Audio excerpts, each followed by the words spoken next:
বলি বাস্তব লোকের লাভের গুড় টিয়াতে খাইছে। 2024 সালে এই আলুর বাজার দেখনু 80 থেকে 90 টাকা কেজি আলু, কাটা আলু। 2025 এসে আলুর বাজার 15 থেকে 20 টাকা, কিন্তু জমিতে একটা কৃষক কেজি প্রতি তার খরচ পড়েছে 28 থেকে 30 টাকা। মানে সে একটা জমিতে 80 থেকে 90 হাজার টাকা খরচ করে শেষ মুহূর্তে দাম পাচ্ছে 20 থেকে 25 হাজার টাকা সর্বোচ্চ।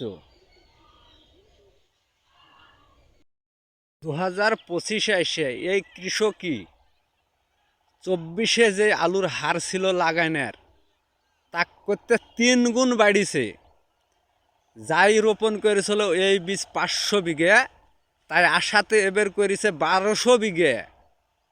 আর যার 1 বিঘে ছিল ই তো মাঠেই বাদ, ই 10 কাঠাও করেনি, কিন্তু যার 3 বিঘা ছিল তাই 1 বিঘা